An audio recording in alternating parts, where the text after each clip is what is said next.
this second meeting of the Global ART Forum. And once again, as I would always say, let's do it together in this world.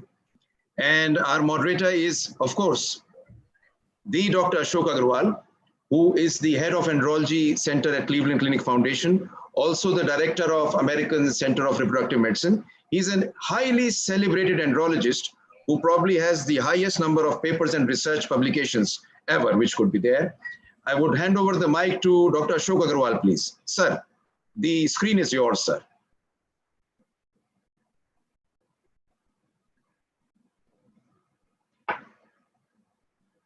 Sir, you are muted.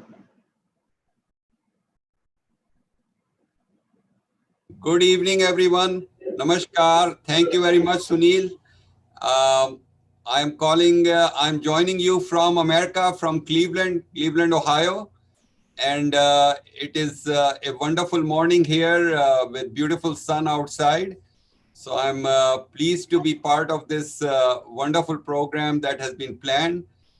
So let me explain what is this Global ART Forum.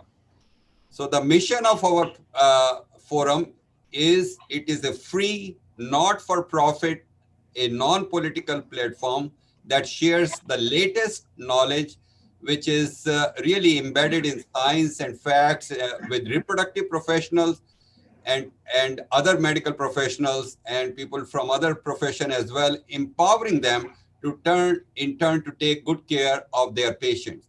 And our vision is to have a collaborative, live, educational forum of medical experts for reproductive professionals that assist them on the path of continuous learning and clinical excellence. Next. So why we are meeting today is we have organized a wonderful program, and the focus of this program is welcome to a brand new world with COVID. And many of you will wonder, what does that mean? And I'm sure that our speakers, who are some of the best speakers nationally in India as well as anywhere else in the world, are going to tell what this means. So I'm not going to give you too much except to tell that this is not just for medical professionals. I think the things that we are going to have our speakers tell are going to be so important for so many of us who are trying to deal with the problem of this pandemic. And we chose the word welcome to the brand new world with COVID, because we believe that this virus is going to be with us for a long time. It is not going anywhere. And we have to adapt as a human being, as professionals, to live with this. And this is what we are going to have. Next slide. We will have our very first speaker, who is going to be, may I have the next slide? We have our next speaker, Sunil. Can you move the slide to the next? Let me see if we can move the slide. Well, while we are waiting for Dr. Sunil, probably, can you move to the next slides, Sanjeev? So we can introduce our next speaker.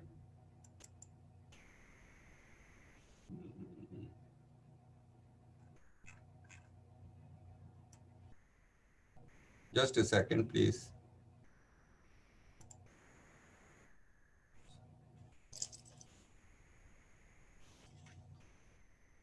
I'm uploading.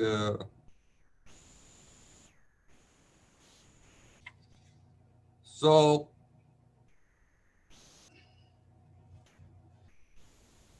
our next our first speaker is Dr. Varkha Cholani. Dr. Varkha is a very renowned clinical psychologist and a psychotherapist at the Leelavati Hospital in Bombay. This is one of the most famous of the hospitals in India. She is in private practice for the last 20 years. She is a frequent guest on radio, TV. She has been a speaker on TEDx and has numerous honors and awards and accolades for her work. And we have invited her today to speak on managing stress during COVID, tips and tricks for medical professionals. So we ask Dr. Varkha to come over and tell us how we can really deal with all the stress, all kinds of uncertainty, all kinds of problems with the pandemic that is going on and which is keeping us awake throughout the night and creating so many difficulties for us and for our family. And I think this is such an important issue. And we are so fortunate to have Dr. Varkha with us today. So I will ask Dr. Varkha to come over and please begin her presentation. Thank you very much, Intas Pharmaceuticals, Mr. Satpathy, Mr. Solanki, for giving me the opportunity to be with you today. Thank you so much, Dr. Agarwal, for warmly and kindly introducing me. I feel motivated. To my illustrious panelists and guests, Tarun Gupta and Dr. Jindal, pleasure to be with you as well. And of course, to all my viewers who are viewing in. I am so happy that I'm being able to do this.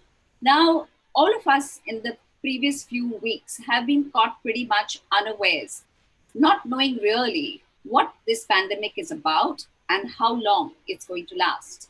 So there's been a time which was what we could call pre-COVID or before COVID, as in BC, and after COVID, which is AC. What would the world be like after COVID? But before we get into the afterworld, what about us handling ourselves better during COVID?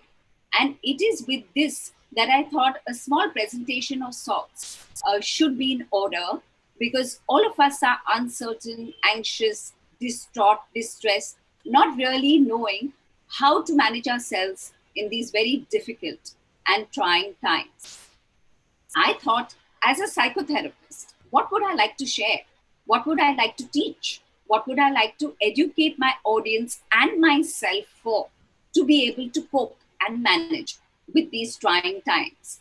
So the first thing that I think all of us need to know is a short little story. It's extremely inspiring, and it may set the ball for me to explain how you and I can manage these difficult times during COVID. So let's hear it. Dr. Viktor Frankl was an Austrian neurologist and a psychiatrist. Unfortunately, during the war, he was captured by the Germans and put into a concentration camp in Auschwitz. From an identity of a neurologist and a psychiatrist, suddenly his identity changed to that of a prisoner. Not only of a prisoner, but of a prisoner with a number, 119, as he was known.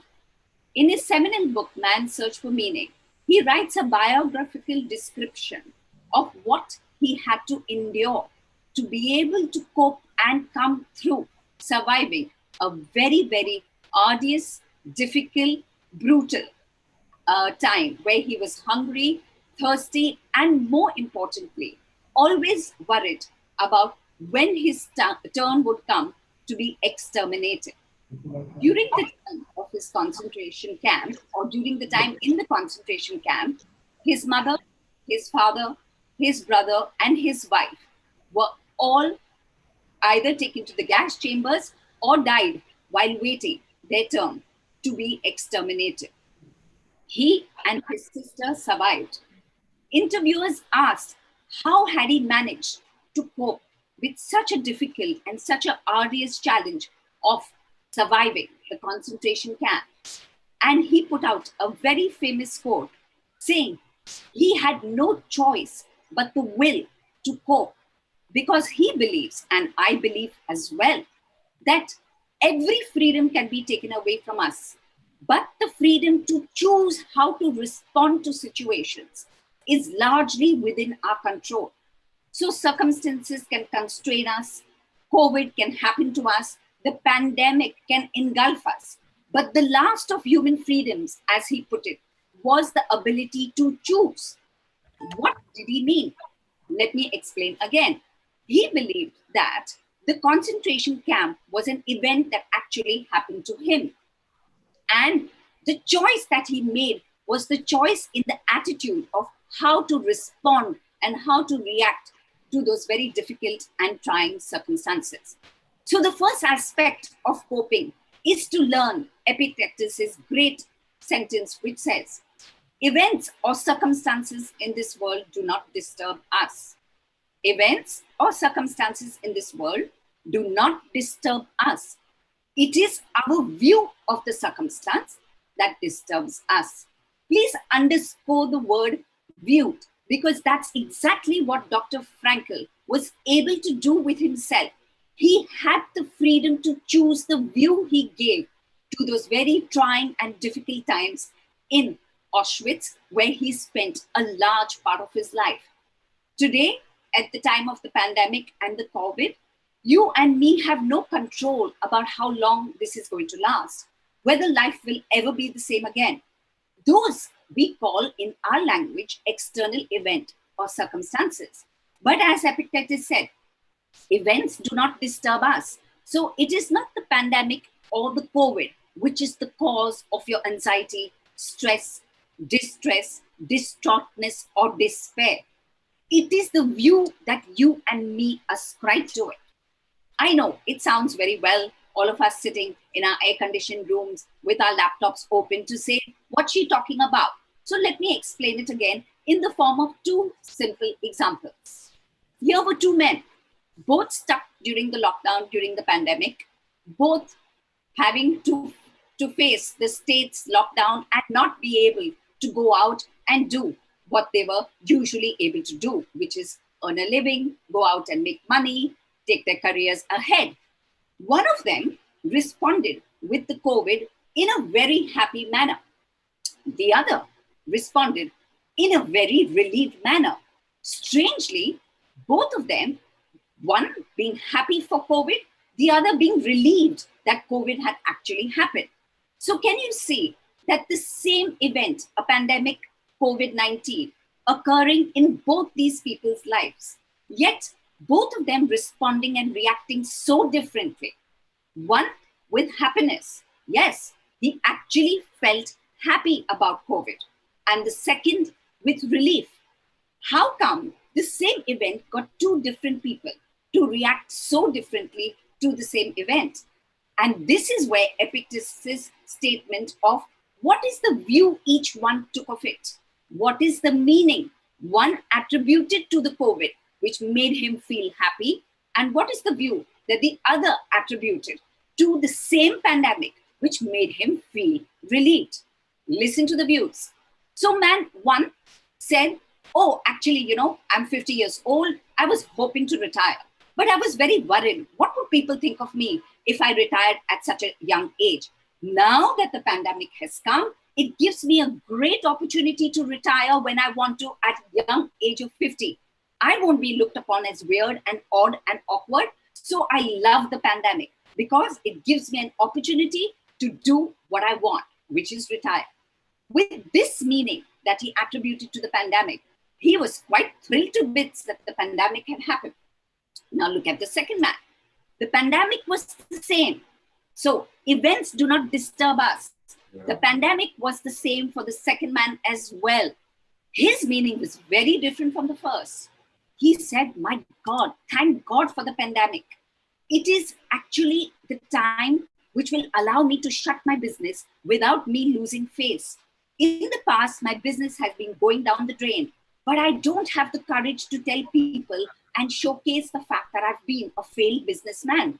Now with the pandemic in front of me, I can use the pandemic as an excuse as to why I had to shut shop. Can you see the meaning he attributed to COVID-19 was, it gives me an opportunity to save face and shut shop. And with that meaning, he felt relief.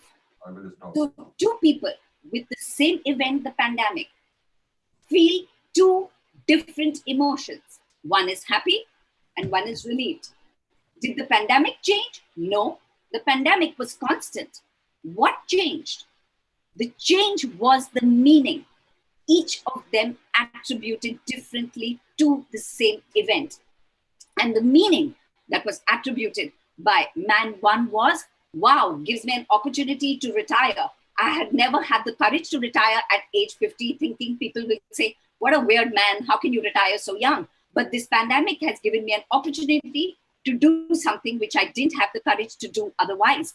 And he generated happiness.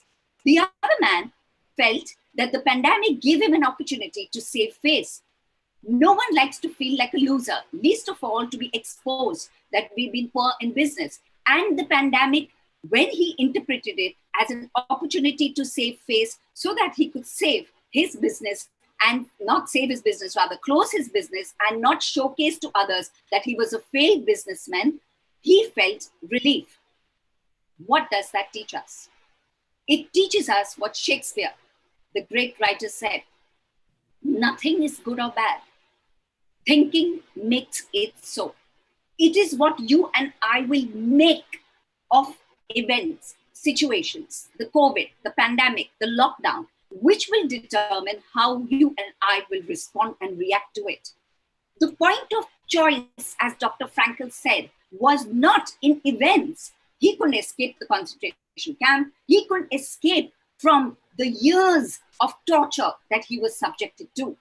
But he chose the attitude to deal with the Auschwitz concentration camp. And you and I, if we attribute the right meanings, we interpret, evaluate, judge, and give correct meanings to this pandemic, you and me will not then feel distressed, distraught, stressed, anxious, depressed, and what have you. Because the power of choice is in the attitudes that you and me will subscribe to this event. So we can make good things happen out of very bad things. Please change the slide, Doctor. We can make very good things happen out of very bad things. Or as Shakespeare said, nothing is good or bad. Thinking makes it so. Next slide, please. I make my emotional destiny, and so do you. The emotional destiny is determined by the attitudes, the definitions, the outlook, the points of view, the ideologies or the philosophies that you and me will ascribe to this not so nice situation. Please change the slide. So what happens to us, you and I can't control, but how we respond to that happening will determine whether we can make good things happen out of these very trying circumstances, or we pull ourselves down and completely dissipate. Next slide, please. So the operative word to know is that whether we will become victors of our circumstances or whether we will become victims of our circumstances. Victory comes to those who take charge in the outlook that they ascribe to the events, to the circumstances that you and I are cornered with. Victors are able to make the right definitions, have the right attitudes and the right perspectives. Victims are people who have an unfortunate tendency to have very poor philosophies, ideologies, and outlook towards this very distressing situation. So I don't take away from the situation. The situation is unfortunate. It's not nice, but it will be determined by the outlook and the attitude that you and I have towards the situation, which will either help us cope or it will pull us down into self-pity, despair, and distraughtness. What are the 4 attitudes I believe all of us could benefit from so that we are able to make good things happen out of these very bad things? Number 1, accept reality. Next slide. Accept reality. What do I mean? Next slide again. Acceptance of reality is the first step towards coping. All people who succeed in life are people who accept unfortunate truths. I know these are very harsh truths. These are times when you and me are sitting at home, rather than being in our respective clinics. We are not earning any money, our offices are closed, our hospitals are not running. We are in a way being compelled to sit back and wait till the government and the state decides what it wants to do and how soon it wants to open. And even then, life has changed and possibly changed forever. But the more you accept, the better you will become a problem solver. Why do I say that? A lot of us waste emotional energy fighting truths. The truth is, for better or for worse, you and me are stuck at home, having to accept the unfortunate reality that our businesses may suffer, our hospitals may suffer, our careers may suffer. But acceptance does not mean resignation. Next slide, please. Acceptance does not mean resignation. And that brings me to the serenity prayer. It's a beautiful prayer. And I think if we can say this every morning, you and I will have the courage to cope. What does the prayer say? It says, God grant me the courage. God grant me the courage to accept the things which I cannot change. The courage to change the things which I can, but also the wisdom to know the difference. And if you and me accept reality, you and me will become problem solvers, not problem compounders. The mind needs to free itself, because I do believe that all human beings have basic intelligence and the experience of their past to be problem solvers.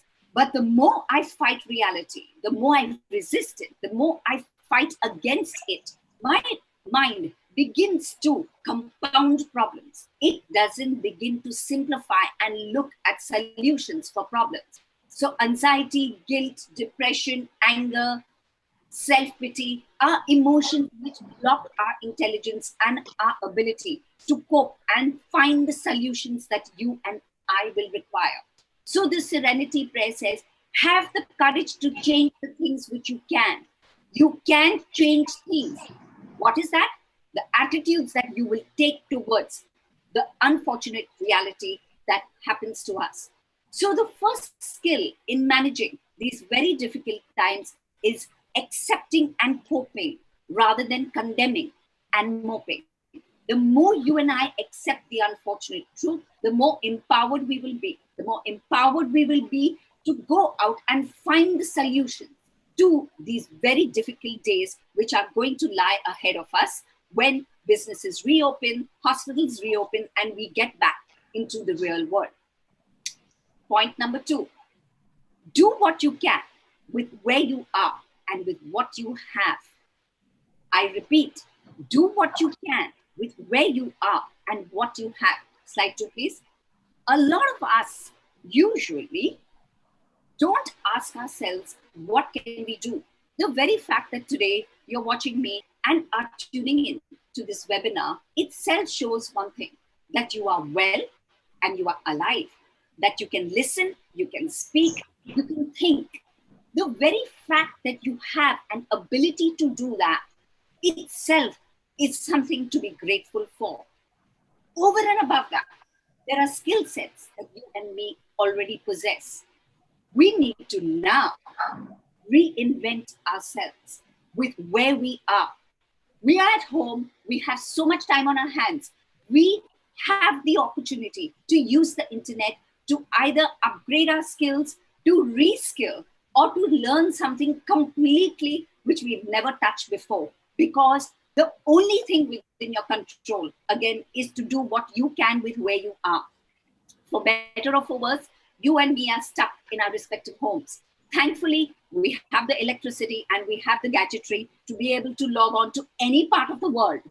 And we can, if we choose to make the most of this opportunity, if we go by the second step, which is asking, what can we do with where we are and with what we have?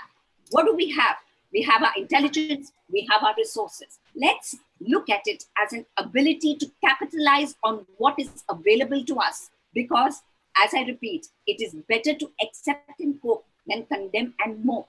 And it is better to do than to stew. So go back to accepting reality and asking, What can I do with where I am and with what I have? Point 3, direct the mind. The mind is a very funny creature. If you don't direct it, it directs you.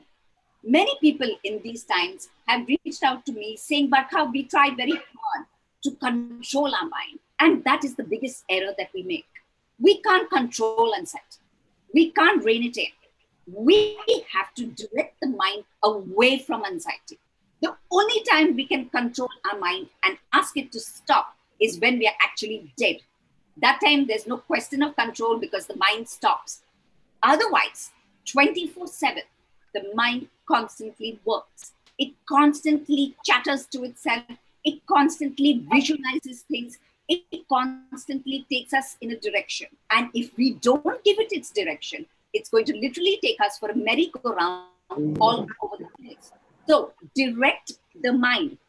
Just change the slide, please. Directing of mind comes when there is a purpose. So Dr. Viktor Frankl, who I spoke about in the beginning of my speech, was asked, how come you were able to concentrate and manage to survive these difficult times? He smiled and he said, if you have a why to live, W-H-Y, you can bear anyhow. After a hard day's 12, 14 hours of struggle in the concentration camps, where all of the prisoners were asked to carry stones and build things, where the army and the other people were supervising them, they got some rest. Those were the times, he said, when he looked for small little bits of paper flying around the camp. Then he looked for pebbles, because he said he had the purpose that he wanted to come out of this camp surviving so that he could write a book on a system of therapy called logotherapy. His belief was that if you can direct your mind with a purpose, your life will be a much more fulfilling and a much more able one. He said the ability to visualize his book out there, which would save millions of people, preventing them from committing suicide by them learning the art of logotherapy, which is nothing but purposeful living and giving a meaning to life. That's why his seminal book is called Man's Search for Meaning. He believed that the minute you direct your mind towards a purpose, towards a cause, you will never have a need to feel despairing, distraught, and distressed. The same thing goes for us today. You and me need to sit back and ask, what is the purpose that you and I have for our lives? Again, there's a science here. When the mind is being directed, it is going towards a singular thought. Mind cannot think simultaneously. The thoughts come one after the other. So when I'm thinking about what am I going to prepare to talk on this webinar today, what are the questions and answers that I'm going to be asked to answer, my entire focus of the mind is towards achieving something, towards giving my day a meaning, a purpose. So if you and I can structure every day by directing our mind towards a purposeful routine, you will find that you and I will be able to cope not only with this lockdown, but with all the changes that are going to come to us in the days that lie ahead. So besides accepting reality, asking yourself, what is it that I can do with where I am and with what I have? Direct the mind and give it a purpose, because a purposeful life is a fulfilling life.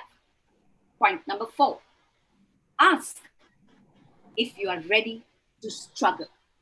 Yes, prepare to struggle. What has happened in the last few years, or actually in the last few decades? Unfortunately, and I say the word unfortunately, all of us have muddled along. We have hedonically adapted in our personal lives, in our professional lives, and in our interpersonal lives. Life has just passed us by and we've gone along the flow of the river. We haven't developed the resilience, the tenacity, and what is my hashtag, the emotional muscle, to build emotional stamina and the determination and the resilience to cope. As a result of which, our coping skills, our ability to tolerate discomfort, our ability to bear difficulties has unfortunately gone down tremendously. If you are ready to struggle, this phase will not be that difficult to endure. So you would have seen a lot of people who go to the gym. They do muscle training, physical training. They keep lifting weights. And as they keep going along their training, they keep lifting more and more weights to build physical muscle. This is the time that you and I need to build the emotional muscle to endure, the tenacity to cope, the resilience to face life because it has been disrupted forever. I'm sure many of you would see a rubber ball, or I'm sure many of you would have flown in planes. And I don't think you've ever asked this question. How come when the plane lands, it lands on only 3 wheels up to 170 miles per hour with such a heavy load of passengers and cargo on it? The tires never burst. You know why? Because the tires have been inflated to a degree of pressure which is much more, and that allows the tires to withstand both the speed of the landing and the load of the plane. Likewise, have you ever dropped a rubber ball and seen that it has the ability to bounce back? Both of them, that is the rubber ball, bounces because of the resilience encapsulated in the rubber. And the tires of the airplane don't burst when the plane lands because of the excessive pressure that has been purposefully into the tires so that you and I can have a safe and a comfortable landing. Pressure is good. Unfortunately, you and I have always run away from pressure. But if you really want to cope in these pandemic COVID-19 times, you will have to start applying pressure all over again. Like you go to the gym to keep lifting weights of higher and higher intensity, start giving your mind a higher and higher intensity to be able to develop the tenacity, the resilience, and the coping mechanisms that it is now inevitably going to require to be able to cope with these very, very tough times. Because what doesn't kill you only makes you stronger. And if you can have that as the philosophy of your life, that what doesn't kill me is only going to make me stronger, you will come out of this pandemic more innovative, more creative, and definitely much fulfilled. So just to recap, we can make our emotional destiny. The choice is in the attitude, in the interpretation, in the evaluation, in the judgment you and I will give to these very trying and difficult circumstances of the lockdown and the pandemic of COVID-19. It is the meaning you and me will ascribe, which will either allow us to be victors of our circumstances or victims of our circumstances. We can either become the captive of our minds or we can become the captain of our minds. The ideologies and the philosophies that you and me will subscribe to is going to determine whether you're going to be distraught and despairing or you're going to be resilient and accomplishing. The choice is ultimately going to depend on how you and me define these circumstances. Because as Epictetus said, situations in this world do not disturb us. It is our view of the situation that disturbs us. And Shakespeare put it even better. He says, nothing is good or bad. Thinking makes it so. What do I make? I make my emotional destiny. How do I make my emotional destiny? By accepting reality. I don't accept that reality or acceptance of reality means resigning myself to fate. I have the courage to change what I can. I subscribe to the serenity prayer which says, accept the things which you cannot change. Have the courage to change those which you can, but also the wisdom to know the difference. So do not fight reality. The more you embrace it, the more you free your mind to be an innovative, creative creature. Then ask, what can you do with where you are and with what you have? Dr. Varka, you need to finish now. I'm finishing in 2 minutes, sir. So what can I do? I can innovate, create, and skill up. And the third thing is prepared to struggle, where I'm willing to be like the tires of an airplane and be willing to take on the resilience and the tenacity, or rather develop the resilience and the tenacity that the plane and the bouncing ball have. So to end this, I have a very lovely poem which I usually read whenever I have to motivate and make myself feel better. Let me try and say it to you. If you think you're beaten, you are. If you think you dare not, you don't. If you'd like to win, but think you can't, it is almost certain you won't. If you think you lose, you're lost. For out in this world, we find success begins with a fellow's will. It's all in the state of the mind. If you think you're outclassed, you are. You've got to think high to rise. Because before you know it, you can only win a prize. For life's battles don't always go to the stronger or faster man. But sooner or later, the man who wins is the man who thinks he can. Thank you. Thank you, Dr. Varka. Thank you very much. It was a wonderful, motivating, and highly interesting lecture, which included so many advices for so many of us. It is just something that will be greatly useful for many of our delegates who are listening, and I know more than 1,200 of people have signed in, maybe more now. That was number in the beginning. So I will. I want to thank Varka again, and I know she will be coming back after when we have the question and answer. But at this time, before I introduce our next speaker, I want to lighten the mood a little bit and ask our in-house Kawal, Dr. Sunil Jindal, to perhaps say a beautiful shairi, because he is really a gifted man. And I just want him to take a moment to kind of entertain us with a nice shairi before we introduce our second speaker. Sunil. Thank you very much, sir. After the fantastic lecture of Dr. Varka, I was just thinking कि I belong to a city जहाँ पर एक कवाल हुआ करते थे, एक शायर हुआ करते थे, बशीर बद्र साहब. So he wrote about 30 years back something beautiful, which even today is amazing. And he said, यूं ही बेसबब ना रहा करो, कोई शाम घर पे रहा करो. वो गजल की सच्ची किताब है, वो गजल की सच्ची किताब है, उसे चुप के पढ़ा करो. कोई हाथ भी ना मिलाएगा, जो गले मिलोगे तपाक से. ये नए मिजाज का शहर है, जरा फासले से मिला करो.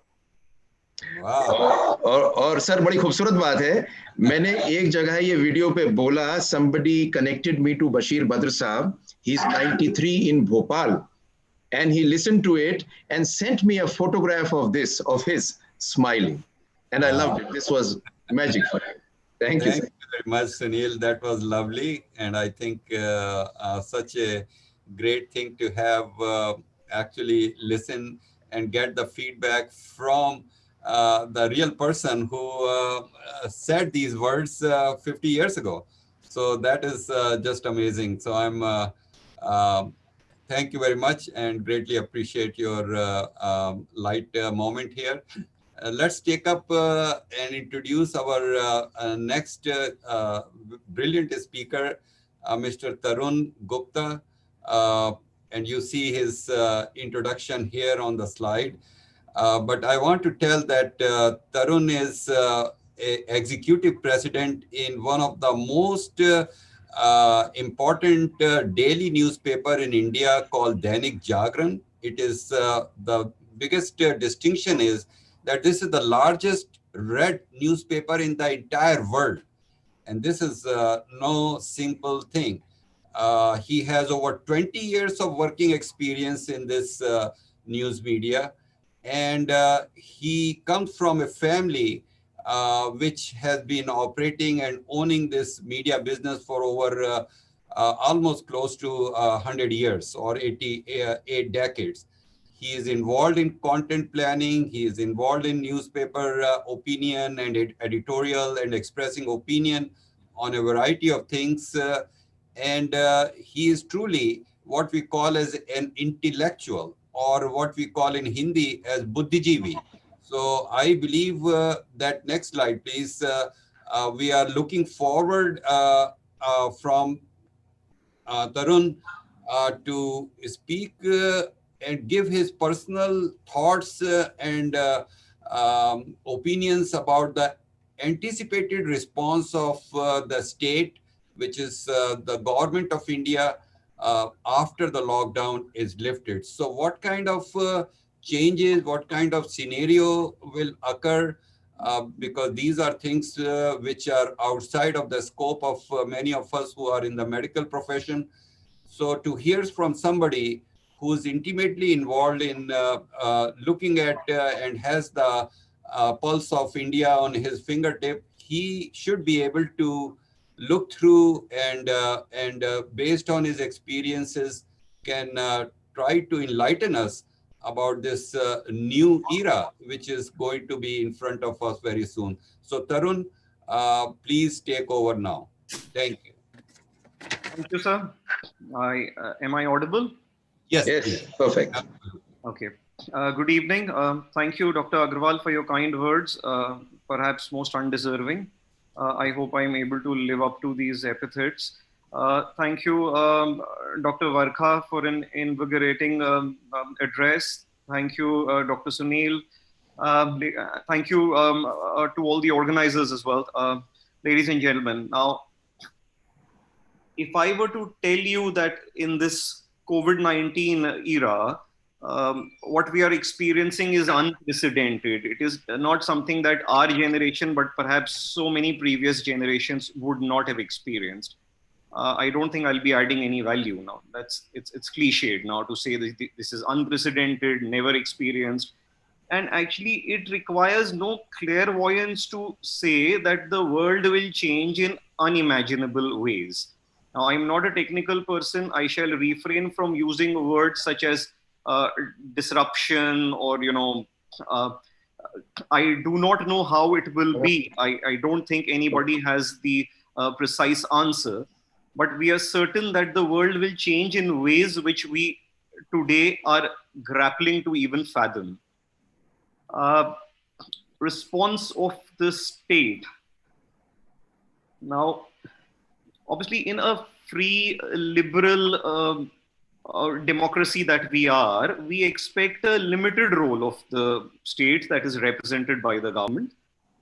We view the government as a facilitator, as a regulator, as a protector of life and property, and that's about it. That's the theory of it.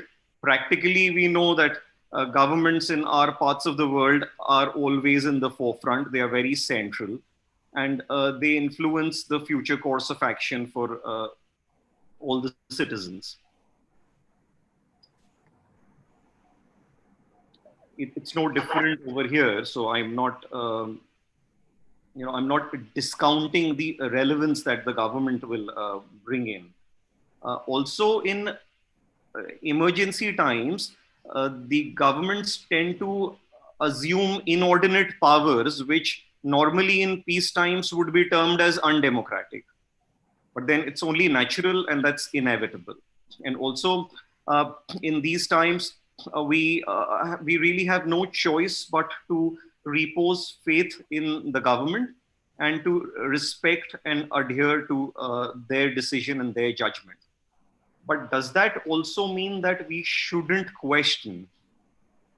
Now, we would like to believe that lockdown had its utility. Lockdown has, it had several benefits. It flattened the curve. It did not overwhelm our health infrastructure. We were able to prepare better. So Now that takes me to a very simple flying kite analogy. If people who are familiar with flying a kite, if they understand the concept of flying a kite, it is said that you have to release, let go, and pull back. So, only then does the kite stay afloat in the air. You let go and then you also pull back. The learning is that you don't keep doing the same thing even if it's successful. It has to be a combination of letting go and pulling back. Uh, Lockdown has served its utility. Going forward, now are we in a situation that the treatment may be worse than the disease? I do not know, but these are questions that we need to ask, and we would like these questions addressed from, of course, the government. Now, if I were to kind of break it up into the short term, immediate response in the aftermath from the government, well, the starting point for me would be that we need clear communication. We need clarity in this chaos. We are all bewildered, we are addled, we are boggled, we do not know. The businesses are disrupted. There is an absolute I don't think any other country has seen such a strict lockdown. So in order to restore some semblance of normalcy, in order to now save livelihoods so as to save lives, we need the wheels of the economy to move. And the starting point for it would be that perhaps we need to open up in a phased manner. The government is best positioned to decide what to open, how to open, when to open, which sectors to open, which areas to open, what are the red zones, orange zones, green zones, what are the containment zones, how much movement should be allowed. What we as citizens, we need transparency, we need clear protocols. We need to know.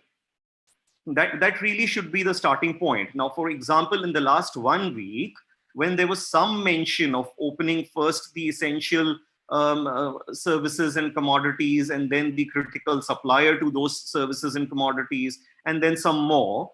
At first, it was said that industrialists will have to provision for all workers to stay in-house.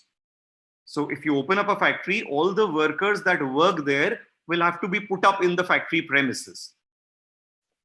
Then it was said that if a single positive COVID-19 case was found, at least that was reported, all that was found, then there might be an FIR lodged against the factory owner. Subsequently, government did clarify that, it's been misconstrued and we did not intend for this. So fair enough. But there was this confusion for quite a while, which did not inspire confidence. Now, we still don't have clarity about the remuneration that the businessman is required to pay for the lockdown period. It has been reported that whether under the aegis of the Indian Epidemic Act, the antiquated Indian Epidemic Act dating to 1897, or the Disaster Management Act, which has been invoked, under the provisions of either of these legislations or any other statute, an industrialist or a private businessman cannot be forced to pay remuneration for the lockdown period. You have example of the first world or several countries wherein government is offering subsidy. Again, I'm not saying, we realize that the Indian government may not have the financial wherewithal to come up with as large a fiscal stimulus as America or any other first world country. But what we need is really clarity, that there is a lot of controversy around this force majeure clause which you have in lease agreements, wherein due to unforeseeable circumstances, the tenant may wriggle out of paying the lease rent.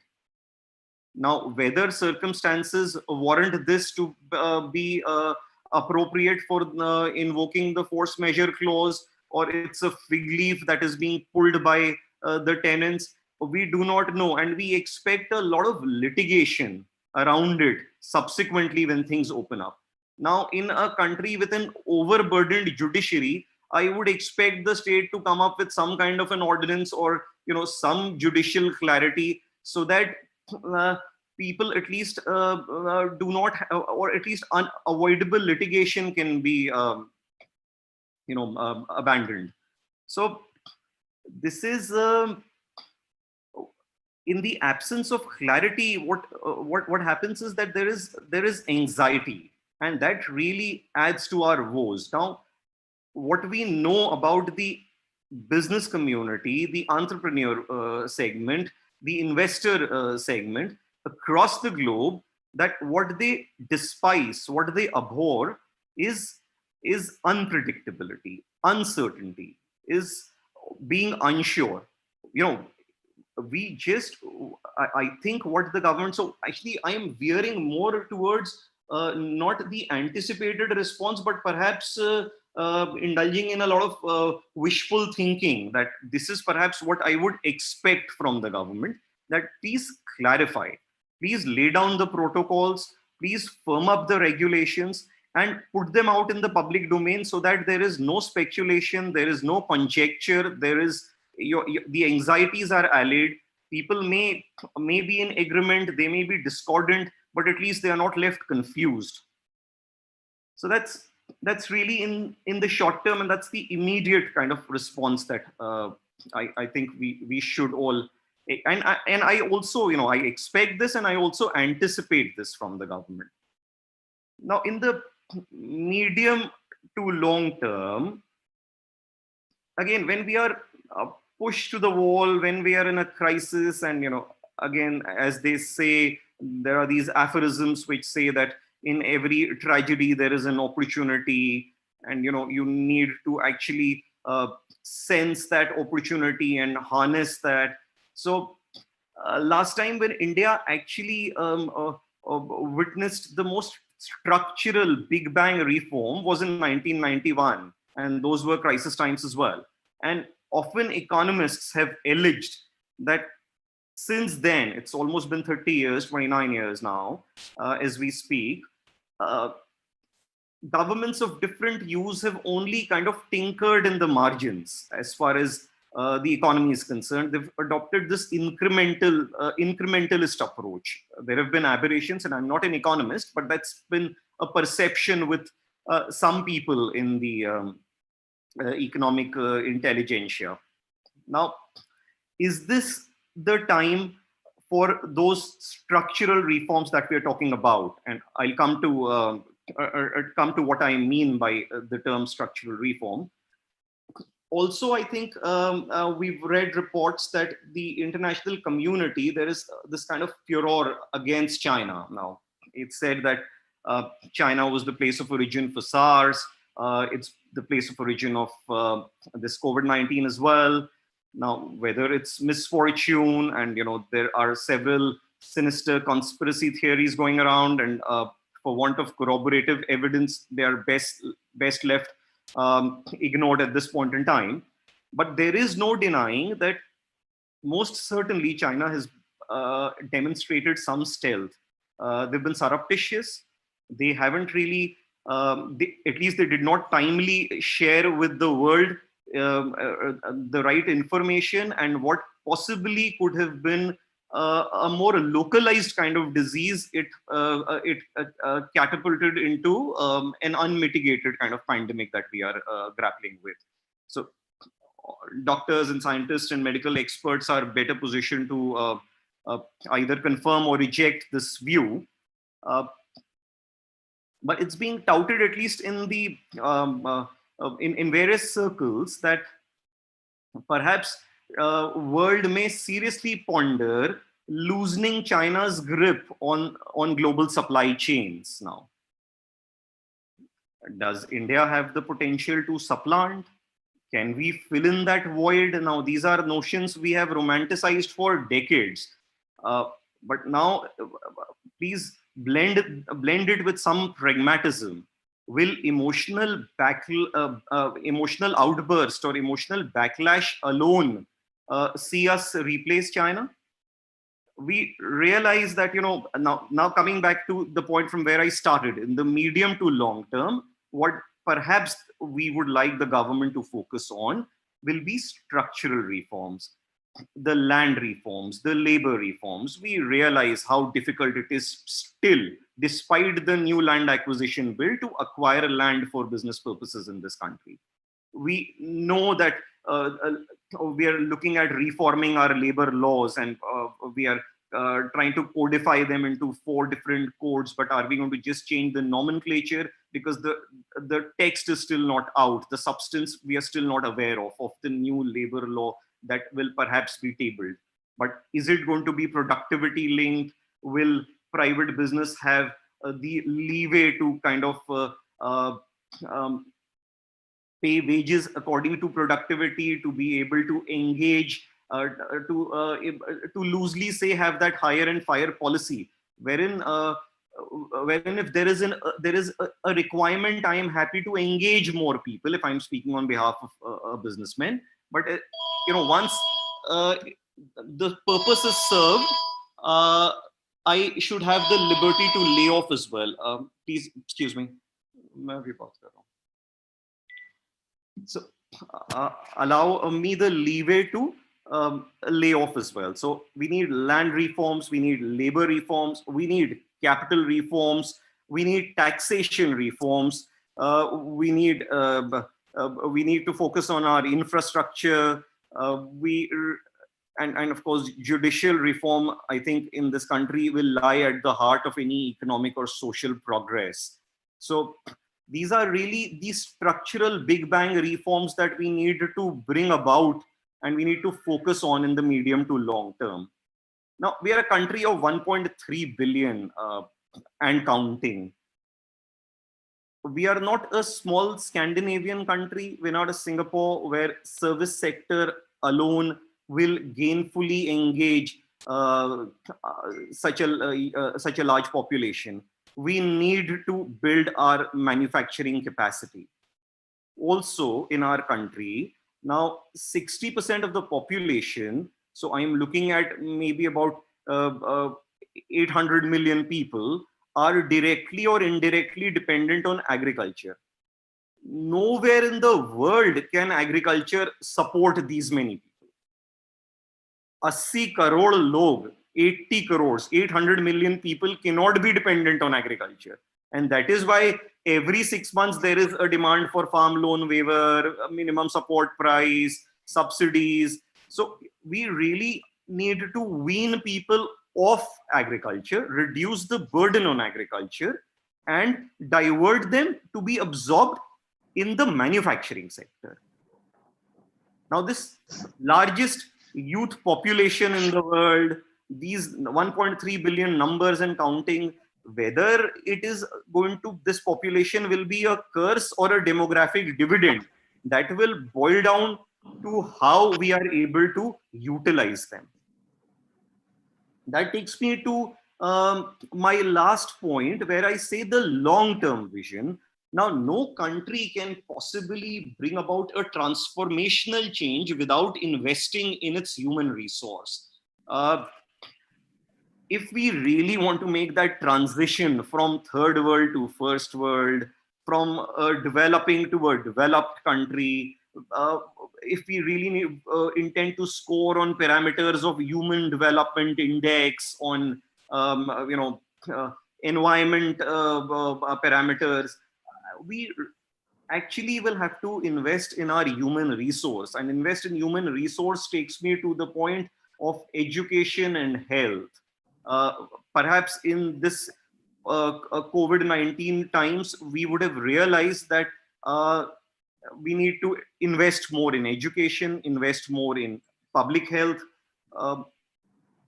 Now, I am reminded of this saying, I think it's attributed to Swami Vivekananda, when he said that it's a sin to be sick. If you see a society that is sick, where there is illness, where there is poverty, where there is filth, it's reflective of the quality of education that society has received. So we really need to educate our people, and there is that distinction between educating our society and churning out literates, because education has to do with morality as well, with moral values as well. And when I speak of education, I am not referring to reservation in higher education that remains a contentious issue. I am talking about quality education at primary and school level up to intermediate level, and we really need to upgrade that. Our public health, of course, and you are all doctors, you know it better than me, that our on various parameters, our per capita requirement, our per capita availability of doctors, medical professional, paramedics, hospital beds, ventilators, ICUs, we are woefully short of international standards, and we need to really invest over there. We produce the best medical professional, the best doctors, but possibly not the best medical care when I'm speaking of public health care. The third point, of course, will be sanitation now. And now we're focusing on sanitizing our environment. Now, I have somehow never quite understood that we are still a $3 trillion economy, or almost a $3 trillion economy, intending to be a 5 trillion and then a $10 trillion economy. Now, when we see the filth around, is that ascribable to a lack of resource or a lack of will? I am unsure. So simple things like waste disposal, like our overhauling our drainage system. Now, those are things we really need to focus on in order to improve the quality of our human life, so that there is this dignified existence for everybody. Now, of course, I cannot deny that the world will change in ways which are unimaginable. There will be more emphasis on online education, perhaps. I understand that at school level, you send a child to school for not just academics, but for life skill as well. So there is need for that physical education, physical building of the school. But there will be several diplomas, degrees, programs at higher education level where online might be a good substitute. Rather than study from a third-rate university, I would rather do a first-rate course from a top university, and there will be no physical constraint now with online penetrating. Online work this work from home might be an idea whose time has come. It's not that technology did not permit us earlier on, but perhaps they were distrusting employers, that if an employee is working from home, whether he's actually working. Now technology will permit you to kind of value or evaluate the output without his physical presence. He can work from home and still kind of deliver. There are anyways now research is suggesting that productivity only augmented. Now, when I say online education, there might even be online evaluation. There might even be online exams. Often we've lamented that our education system in India is more a test of memory, that it involves rote learning and a regurgitation in an examination hall. It's less application oriented. It does not really test your understanding as thoroughly, as comprehensively. Now, when you shift to an online evaluation, perhaps the pedagogic methods that we've deployed over the years, the evaluation methods that we've deployed, may also kind of see some change and may also emulate the best practices elsewhere in the world. These are, these are, desponding times. These are gloomy times. These are most certainly anxious times. I am an incorrigible optimist. So I was, when I was thinking of what to say today, when I'm in the company of such erudite intellectuals, and we are too far removed from the word intellect and intellectual that is restricted to professionals like all of you.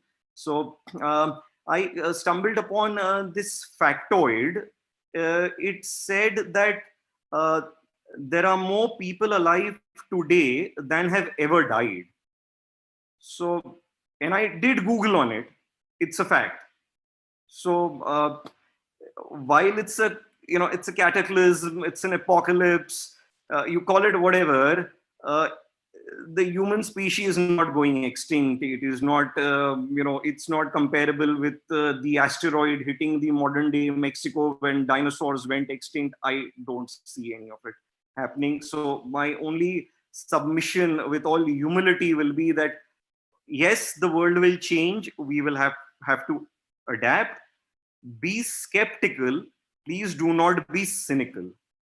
And I am personally very gung-ho and euphoric about India. And like a schoolboy, I will recount.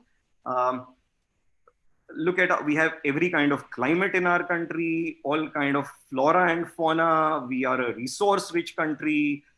We have possibly the richest civilizational history. Our way of life is the oldest known to humanity. And then our people, we are tolerant, we are plural, we are resilient. This ingenuity, it's in our DNA. What can hold us back? We just need inspirational leadership. We just need effective governance, and we need community integration.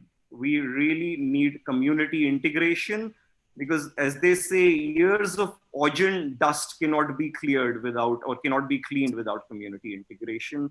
I do not know if I have consumed more than my time, Dr. Agrawal, but that's really as much that I have to say. Thank you so much. I'll be happy to take whatever questions there are. Thank you very much, Tarun, sir. I think you did such a wonderful job. We are all very impressed with your thoughts and all the things that you have told us, and leaving us on such a positive note. I think is very inspirational. It's very uplifting to look at all the capabilities of our civilization and our people. So thank you, and I think we will come back to all the speakers towards the end, and then give the also the delegates the opportunity to ask question. And let us move to our next and the last speaker of this morning, or this evening, sorry, I mean morning here in USA. And this is our distinguished speaker, Dr. Sunil Jindal.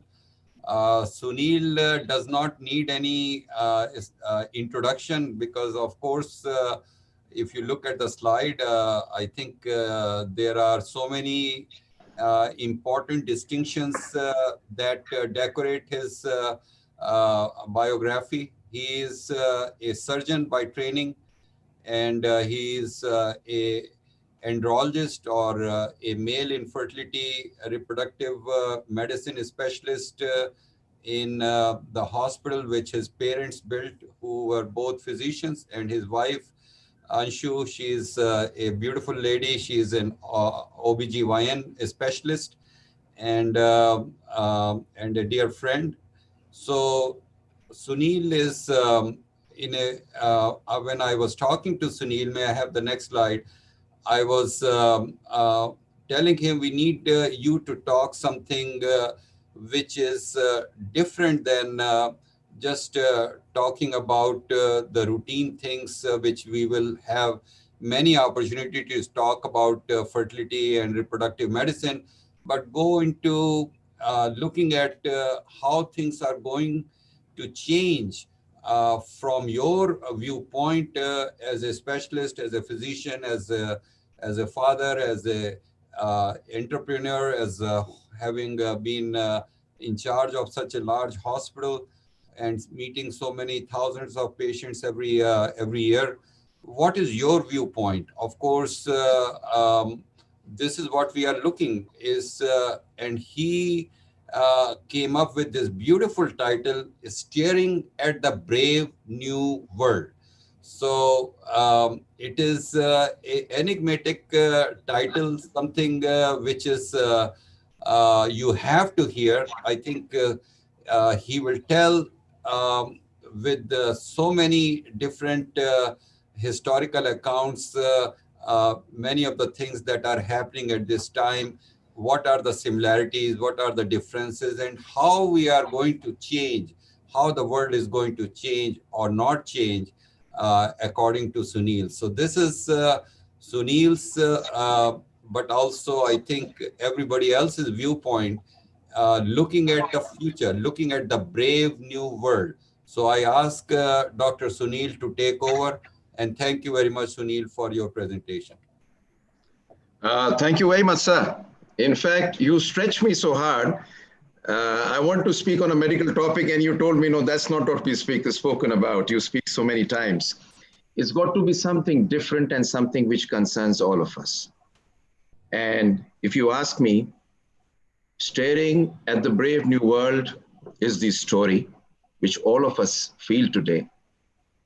And today, were it not for this pandemic, we would not have been together at this moment, sitting for this webinar. I was just told, I think there are about 1,700 people at the moment who are there as participants. And this would only happen because I was just remembering एक सईद साहब का पुराना शेर who said something beautiful. He said, बीमारी एक काम तो तू अच्छा कर देती है, यारों को कुछ देर और इकट्ठा कर देती है. So it is amazing that I would feel that this is the way things have been happening. But I'll tell you one story which is the truth. It was 29th of May 1980. In World War I, there was a ship which stopped and got to Bombay Harbor. This was carrying soldiers of the British Indian Army who had come from World War I. They landed at Bombay port and spread throughout this country. They were carrying the Spanish flu with them. The Spanish flu spread all over the country at that time. Whatever food India used to produce was taken for the British Army in World War I. And all the doctors, the British doctors, were on the front. So this country did not have food. This country did not have doctors. And do you know that out of the total number, which was between 50 and 70 million people who died in the Spanish flu, 15 million died in this country. But something which happened at that time was that Indians, beyond caste, creed, religion, in that death and misery got together to lift each other up. And that was the time that spirit of India was born, to rally behind Mahatma Gandhi. They rallied behind Mahatma Gandhi, and somebody who actually thought at that time that these British would never leave us. We are not capable of fighting with the British superpower, the empire. These people, because of that anger and that hard work, got together, joined together, rallied behind Mahatma Gandhi. Do you know Mahatma Gandhi also had Spanish flu? And India became independent. So the genesis of India, if you ask me, lies in that pandemic. And if we go on further from there at this moment and look at this pandemic in India, you would realize that the curve is flattening. There is no spike. There is a possibility that this curve may suppress, and the mortality probably may not be the way it has happened in the Western world in this country. And if at all the curve becomes a W, which means there is recurrence and regular recurrence of the virus, still this country probably would be better than a lot of battered countries of the first world. And if this happens, this country is one of the most reliable countries to be in for this world. Like Mr. Tarun Gupta said, there's so many things which this country has, which no other country has. But there are so many ways in which this country behaves, in which no other country behaves. So the beauty at the moment is that if this country gets together, the emotional and economic backlash against China, which is expected, as we see with Japan, which is giving a major amount of thrust to its own industry by giving them a lot of money, then there are so many countries from which money can come to this country to build it up. We think about all these things, but also realize one small thing, that in 1918, because of the Spanish flu, not only India became independent, there was the end of the World War I, and there was a strong apartheid movement in South Africa. And this transformed the public health completely in the United Kingdom, which came up with the NHS in 1948, and one of the strongest medical systems in the world of Russia was built in 1920.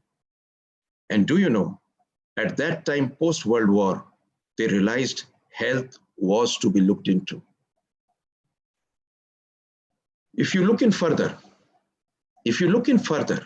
you would realize that the economic backlash against China would lead to a stage where a lot of business supply chains may move to India, contract manufacturing may move to India. There are big wealth funds with money which are awash with liquidity, and liquidity will be attracted to India, but they have to be good companies.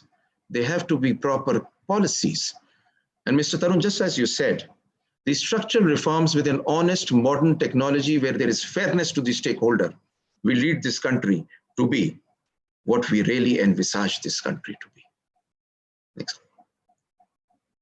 And this country, at this moment, I believe very strongly that this pandemic, like the 1980s Spanish flu was, this pandemic may be a new beginning for this country if this country takes it well. I just formulated in my mind a few concepts which I felt have changed. And I also thought about a lot of things which I'd like to share with you. See, the world has changed forever. The world before was pre-COVID. It is not going to be post-COVID. It is going to be with COVID. We are going to live with COVID. And this world has changed. It will never be the same. Nature has struck back. Till date, we always felt we are the masters of nature. What did we not do for nature? Whether it was deforestation, mass animal slaughter, rivers, we just didn't take care of anything. And now this nature, which actually is the master, which we used to worship long ago, is there to show us that is the master. Adaptation would be the key. If you adapt quickly to the new changing world, this will be the world for you. Survival will not be of the fittest. Survival will be of the quickest. Do we know till now, I was just seeing the statistics, about 54 million jobs are lost in the United States of America alone. Every human being has to be quick to adapt, to survive, and ultimately, this world and this digital world will become a world of forced entrepreneurship. And an entrepreneur is one man who does not require college degrees. College degree is needed by the system which was created where clerks were built, made, educated, or university professors. An entrepreneur is one who learns every skill all the time and develops himself to do something new. We'll have a lot of entrepreneurs in this world. These are a few concepts which I thought about. But if we go on further, what has changed is a question which comes to me. And what has actually changed is the social interaction. There used to be a time when I used to say, ki gale mil lo mere dost, dil kar raha hai tujse gale milne ko. But today, I would say, mohabbat dur se zyada achhi hoti hai. And the reason is simple. The social distancing is there to stay. We are going to be more hygienic. We would be washing our hands. I still remember the day when I was young and I used to go to my nanny's place. There was one tap which was at the entrance of the house, and we were supposed to wash our hands and feet, take off our shoes and enter the home. Nobody entered the home, especially the kitchen, with shoes. Probably that is going to come back. We are going to wash our hands, sanitize our hands, wear a mask, meet people from a distance, still love them. Probably there would be more humanity in it. That may happen. The other thing which will change is the health consciousness. We have realized that the most important thing for the human being at the moment is health. In fact, money cannot buy you health. The only thing which will buy us health is consciousness and looking after it. And that is going to be another stepping stone for us. In the last couple of days or weeks, I would say, I've spent the time with my family which I never spent before. And I really realized so many things about my son and my daughters, and so many things about my wife which I did not know. And probably sitting down together and talking comfortably without any stress, even for 2 hours, gives us the potion and the magic which was not there before. I was reading a book of Stephen Covey, and he says something fantastic. If you have a couple of things in life and you put anything else after that, you would always be a winner. And one of them was spirituality, one of them was family time, number 3 was healthy, number 4 was exercise. And all these things were missing from so many of our lives, and we were into work. But if you put these 4 things together, you put anything after that, you would always be a winner. Work style is going to change. People are going to work from home. They're going to be works which would be done online. And this would actually give a smaller space to the office, less investment to the office, more time to everybody. Education, Mr. Tarun has said, will change, is going to be online. People will not need degrees. I'm not talking of the medical profession. The medical profession is different because we have a different training altogether. So for us, those degrees to practice, that hard work, those 16, 18 hours for a stretch of about 12, 18 years will go on. But for the rest, and even for the skills I would like to read or learn, online is fantastic. And nowadays, these online courses also give you a certificate if that is what you are waiting for. Priorities will change. And these priorities would be looking after family, health, ourselves, and our understanding that money does not give you happiness. This is something which human beings are going to realize very soon. I heard the chirping of the birds. Sorry, I hear the chirping of the birds every day now. I see squirrels. There is so less of pollution. I saw a couple of photographs of the Ganga, pristine, just like you see when you go to Paris, the Seine River. And I always used to feel, how is it so that the Ganga is not the way it is over there? And I realized it was all man-made. We were to blame for it, not the Ganga. This thing should continue, will continue, and probably would be good. Business models are going to change. Different business models are going to come up, and those who adapt fast, successfully, will be the business models to look forward to. Food and entertainment will change. I have not been to a restaurant for the last 2 months.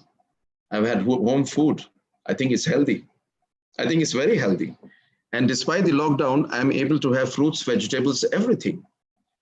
And probably not eating out will make us more healthy Entertainment is going to change.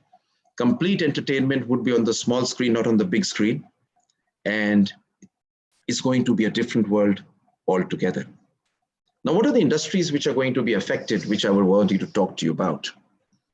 And I would talk to a few industries which would be affected, which I feel, and a few industries which need to be looked up to, which I would talk to you about.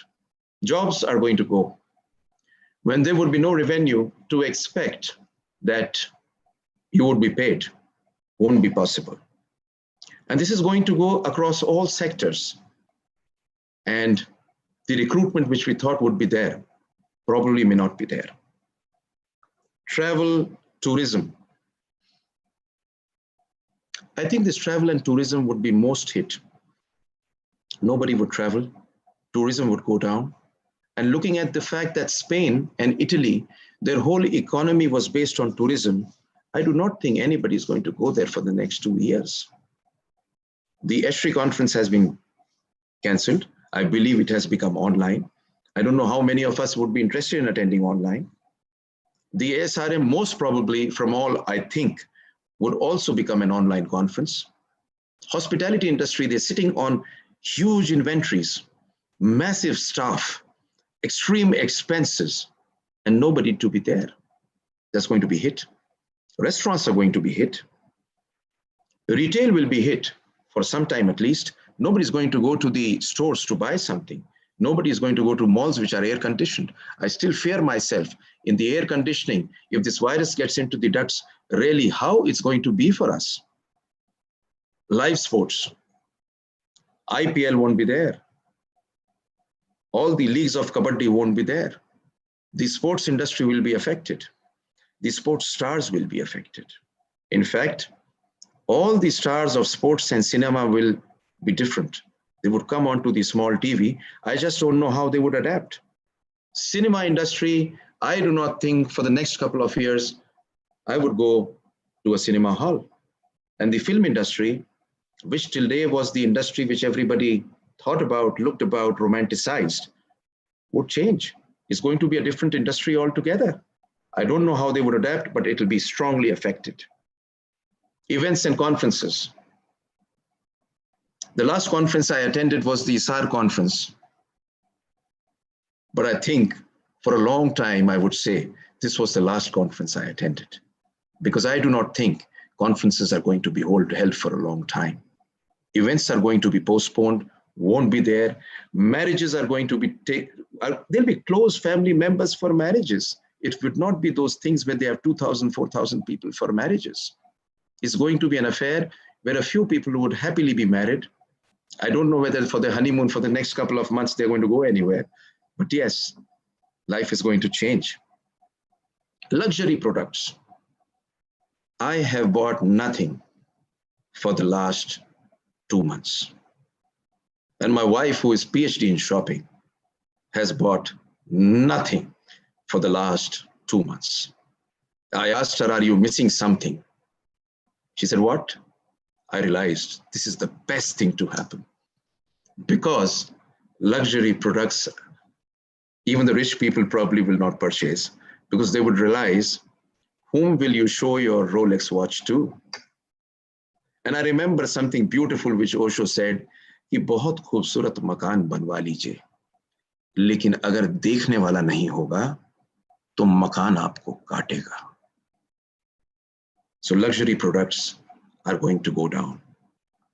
Real estate was already in a bad state.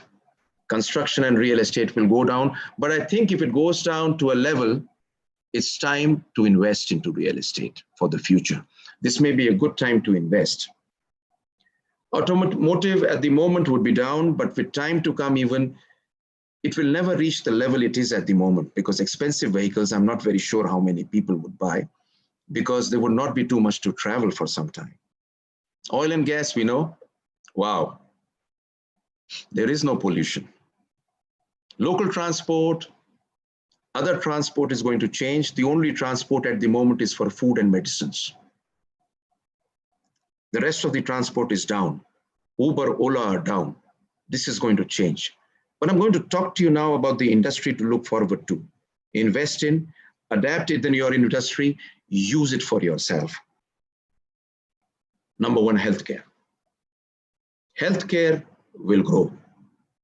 It will grow for the reason that everybody needs healthcare and the consciousness of healthcare has gone up. Every human being is going to say, I want to be healthy. And this will not only promote the modern healthcare, it is also going to promote the alternative and spiritual healthcare. Healthcare industry is to be looked forward to, as well as the pharma industry.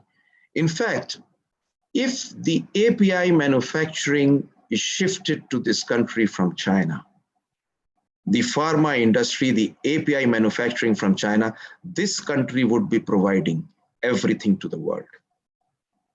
Digital products. A digital product doesn't need any transport. It doesn't need any trucks. It doesn't need any warehouses. It does not need any middlemen. This is going to grow and everybody will have to use this. Gig economy. Gig economy will be the economy to stay and to live in. Now, gig economy would be an economy where you give a gig to somebody, he does it, he's not your employee, he does it and you pay him. Example, Ola, Uber. Ola, Uber, simple. They don't own a taxi. The owner of the taxi runs it, they pay him. The gig economy is going to grow. There are going to be gig managers who are going to manage the whole job as a gig. And this is something to be looked into in the future. Stock market investing, the stocks are going down and the country, from what I feel, because I'm an optimistic, would be there as a great country. The stock market is down. If there is liquidity, this would be the time to purchase. Online teaching, wow, it would be a new story altogether. Online teaching would grow to the level that actually everybody would be better educated, because those people who can't go to schools, who can't go to colleges, who don't have time, would be forced to be entrepreneurs and learn online. Mental health. Dr. Varka, you have a great time ahead. This would need a lot of, I would say, energy. After demonetization and GST, I remember this psychiatric friend of mine, this is the truth. His clinic used to have 2 patients, but post this, his clinic used to be stuffed. Whenever I used to go to his place, I would say, wow, this is fantastic. If anybody has been really helped by demonetization and GST, it was mental health. And this pandemic, again, is going to grow every kind of mental health. Alternate energy. We've realized with the clean air that solar energy and wind energy need to be used.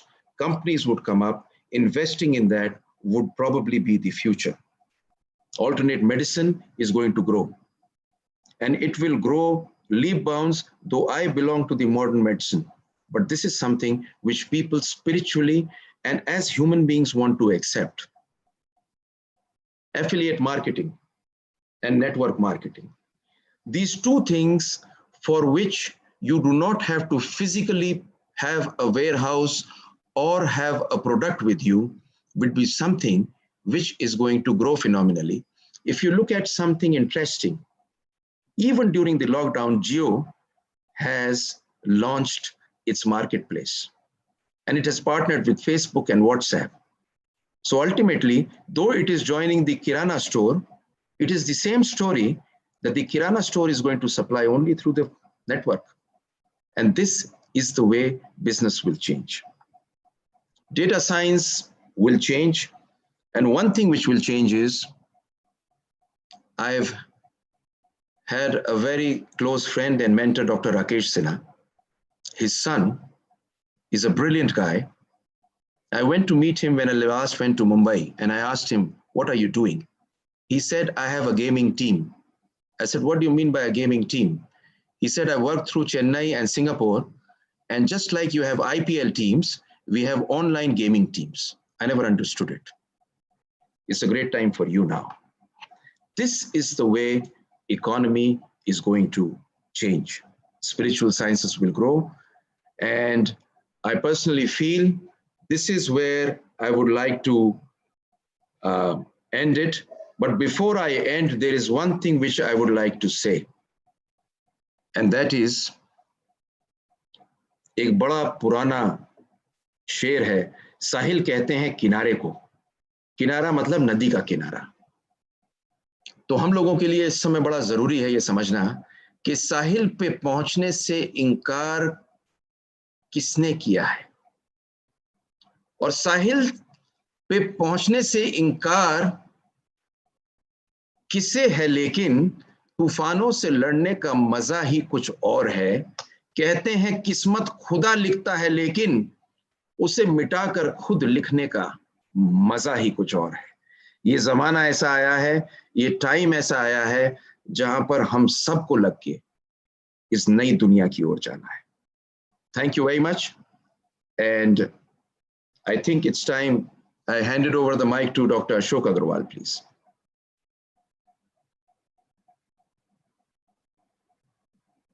Thank you, Sunil.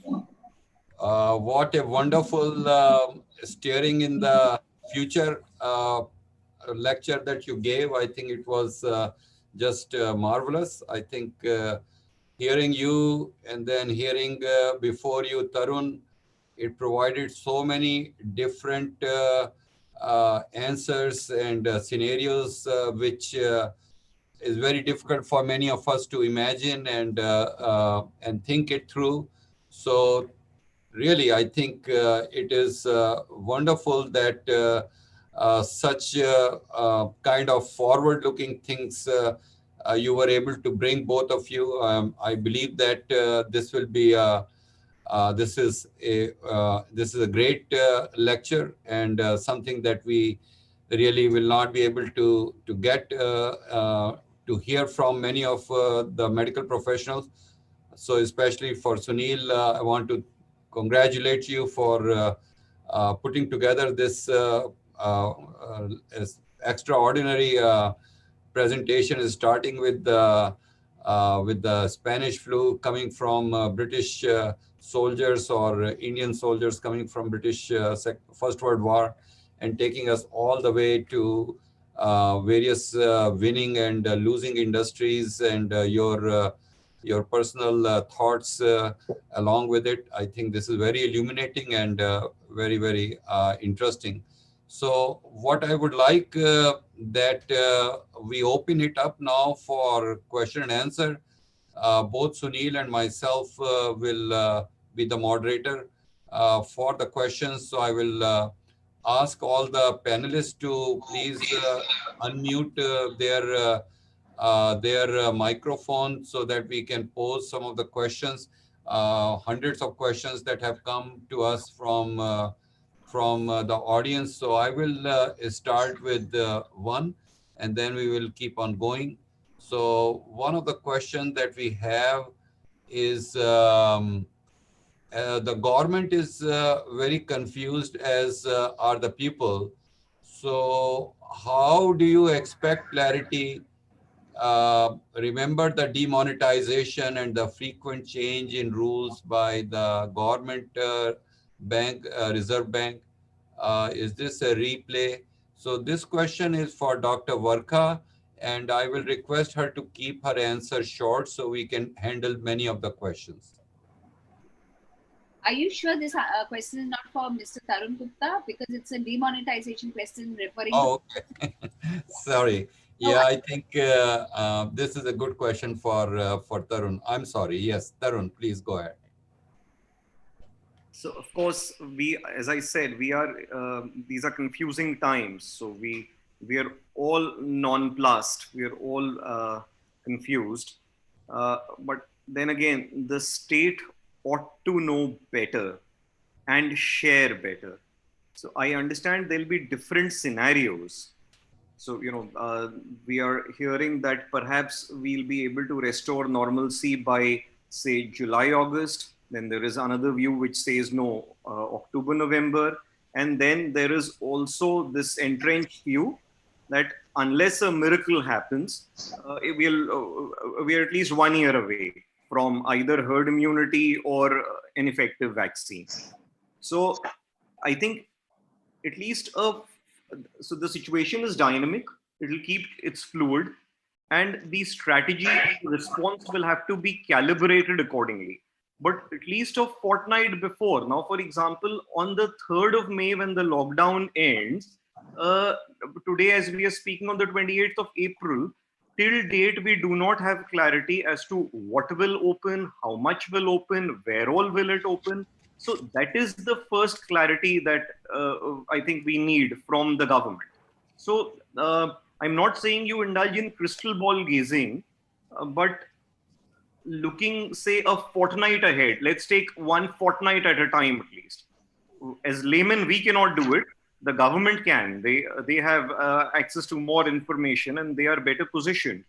I think their response has to be more cogent, more perspicuous, and it has to be more timely. Okay. I think, thank you very much, Tarun. And this question is for Dr. Varkha. So there is a question from an audience saying that I want to be brave, but I am born weak. Can I learn it? Yes. So there is nothing like strength or weakness, bravado or timidity. These are usually acquired attitudes as the child grows up and becomes an adult. We all have strong moments and we all have weak moments. So I think the most important thing for this person to understand is that it is okay at this time to be nervous, to be anxious, to be scared, because that is not a sign of lack of courage. And the more one gives oneself the permission to be upset about these very difficult times, in a way, paradoxically, the more courageous he will be, because he's accepting his humanness and he's giving himself the permission to be simply a human being and not a Superman. Thank you. And this question, I think, is probably more suited for Dr. Sunil. So the question here is, after the development, and I think we can say when the development of vaccine against the novel coronavirus occur, will this pandemic end at this time? It's a very interesting question because of two reasons. Number one, there was a thought process in a lot of people who are not of the medical background that we've had the coronavirus and the government has done a lockdown. And once the lockdown is over, the coronavirus is going to end and we'll have a normal life. No. These viruses exist in society and they come up in waves. And these are the kind of waves which actually may lead to repeated lockdowns in our country. We do not know. First. Second, the only way out is probably the development of a vaccine. And the development of this vaccine may take a year, 1.5 or so. And the other supposition is that if this population, 75%, 40, 50% of the population gets infected and a herd immunity takes place, then the virus will not have a place to play around with. So once the vaccine is there, the question is, will the vaccine be supplied to the massive population which we have? If everybody gets vaccinated, yes. Otherwise, vaccination with herd immunity together is going to manage this. Thank you very much, Sunil. And this question is from one of the audience asking from Dr. Varkha, how to manage the stress of going out and looking and seeing new places, public places. So I think just the protocols that of sanitation and hygiene And I think go out only if one must really need to go out for emergency situations or supply buying, etc. Wear your gloves, wear your mask, maintain the physical distance that has been asked of you. And when you come back, follow protocols of washing your hands and not touching your face. I think beyond a point, if we just follow simple rules, emotionally we'll be much more at ease. Okay. Another question is this from one of the delegate. I get irritable and angry a lot because I am really cooped up at home.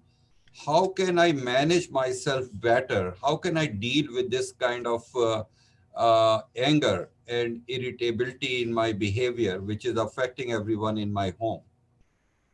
So I think the person will first need to find a kind of a routine or a regularity to his life or her life, and actually try and make structures of hours where he sleeps at a particular time, gets up at a particular time, and keeps himself engaged and involved in activities and engagements or events which satisfy and fulfill him. So reading a book, watching a show, engaging with a friend on a conversation, playing with his child, etc. The minute the mind is engaged and has accepted the reality that for better or for worse, we are locked down, and I just saw that the Chief Minister of Maharashtra has extended our lockdown till 18th of May. Okay, the sooner he accepts and makes peace with the reality, the less irritable he will be. Okay. Sunil, can you unmute your microphone? Do you have any questions from the panelists, Mr. Tarun and Varkha? Anything that you want to ask, just in general? Anything that you feel will be representing what our audience is looking for? I received a question from the audience. One of the questions which I received was, what is the future of reproductive medicine? Which I was told by Sanjeev. So I thought you were going to ask me that question. Yeah. So he just shared it with me.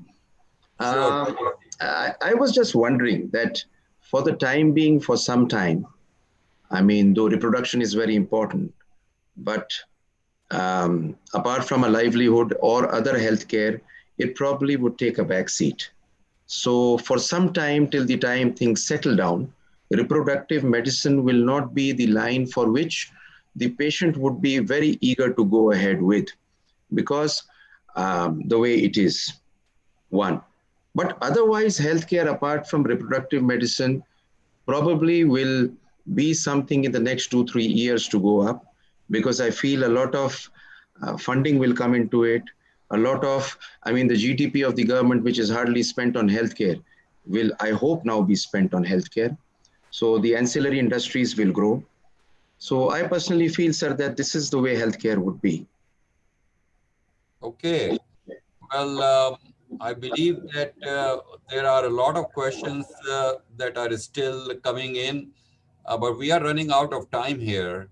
And what we would like to do is maybe later on answer some of the questions that have come in, and deal directly later on rather than continuing, because we are a little bit over the time.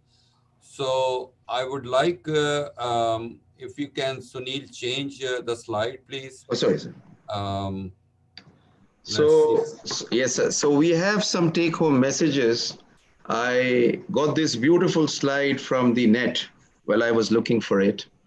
It's a very interesting thing that it was written as per the slide in 1869 by Kathleen O'Mara. And this is a picture of the Spanish flu of 1919.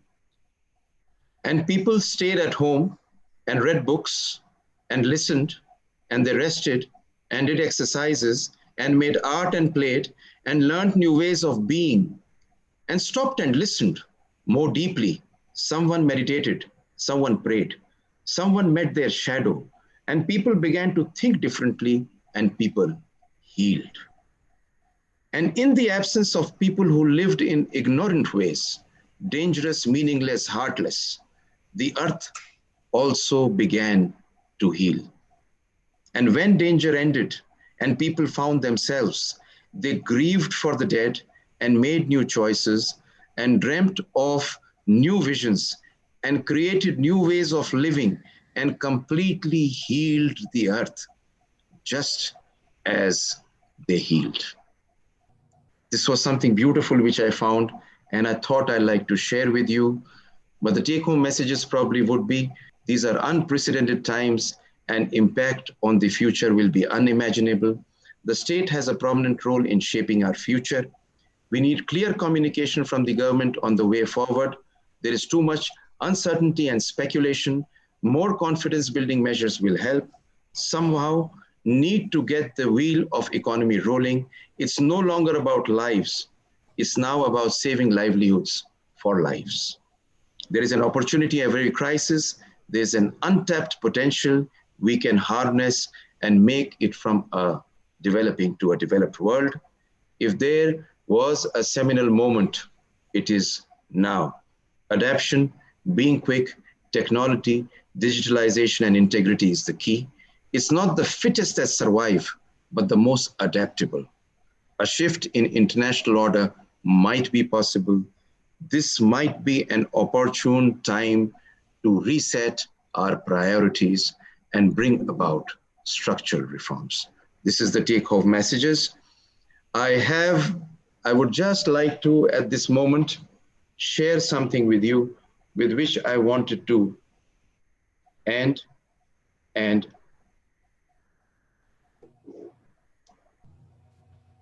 this used to be my favorite song, and I thought I would share it with you. Are you able? I'll just 1 minute, sir. I'll just take a minute. I'll just take a minute. Not a problem. I think it's not running, but anyway, it was. It is running. Yeah. 1 second. Oh, what happened? Just switch it on. Is it running? Give it time now. Click it.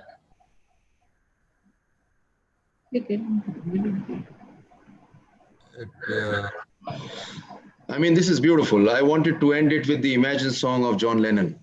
And this would have been the most amazing thing to listen to at this moment. How about you give it a try? No, I won't. Because, it's so beautiful. It's so beautiful. It's so beautiful. There is just nothing which could be. I'll just take 1 second. If I could get it, I would just put it on. Just you one. have done it on the YouTube. Yeah, I'll just 1 sec. Just a minute. Just a minute. I would just put it. To put John Lennon's glasses, and you will be able to sing the Imagine. You're at times I feel. I think Amit.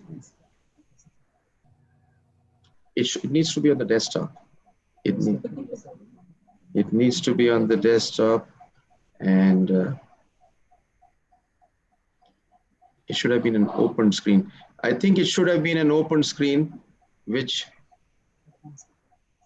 I'm not able to share now. And sir, I think I'll have to skip it, though I really thought it would be great. No, that's fine. We got the message. Let us. I want to join Sunil in thanking all the delegates who have joined in this initiative from all over India, and I'm not sure if people from other parts of the world have also joined. I want to thank our distinguished panel of speakers, Dr. Varkha Chulani, Mr. Tarun Gupta, Dr. Sunil Jindal, for a fabulous presentation of the type that we don't really get to hear.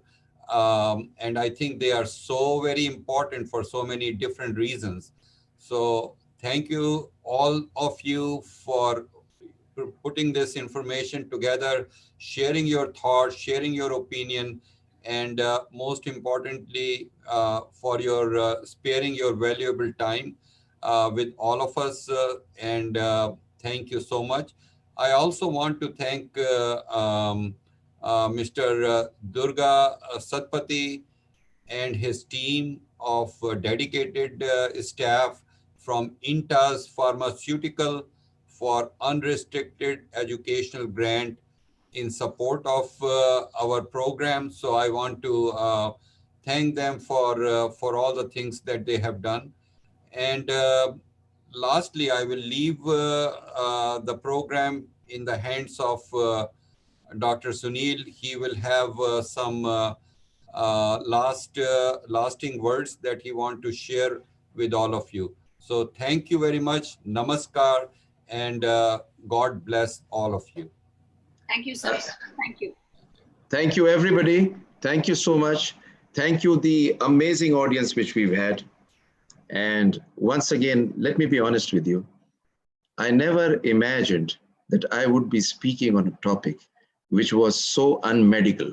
Unmedical is a new word which I have got out. But I realized in the last 15 days, this is what I was thinking about of how this world would be. I've had a lot of discussions with Dr. Agarwal. You get very lucky when you get a few brilliant people as your elder brothers, though they never be born by the same mother. And he always stretches me to the limit and stretches all of us to the limit. It's been such a pleasure.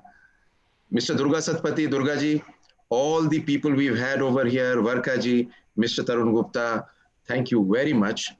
And आपने राहत इंदौरी का नाम सुना है? पता नहीं क्या हुआ है मुझे इस बार, जब से ये लॉकडाउन हुआ है तब से कसम से ऐसा हो गया हूँ जैसे शायर हो गया हूँ, क्योंकि बहुत सी इंस्पिरेशन मिलती है sir.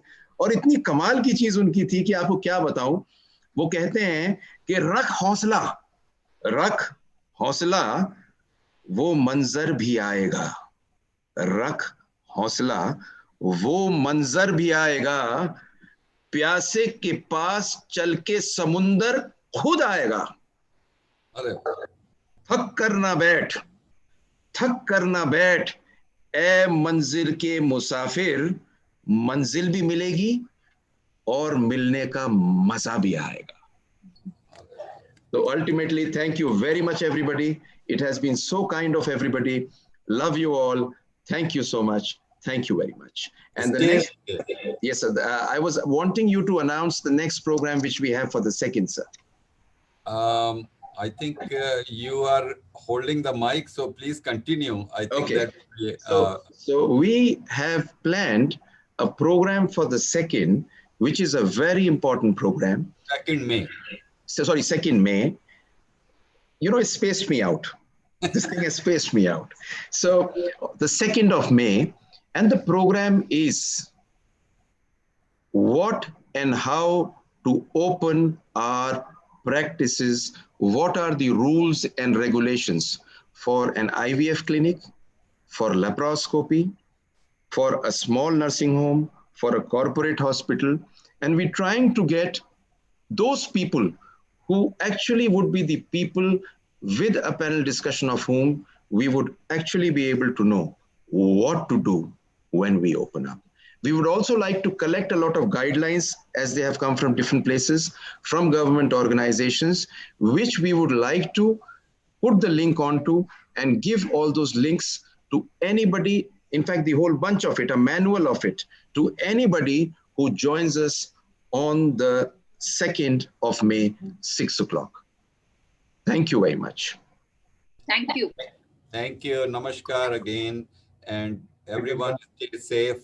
Just sab log sahi rahein. Or thank you very much. I think this concludes our program for today. The speakers can continue to stay online for a debrief, and we can actually stop the transmission to the audience. Mr. Satpathy, is it stopped now? I'll just check.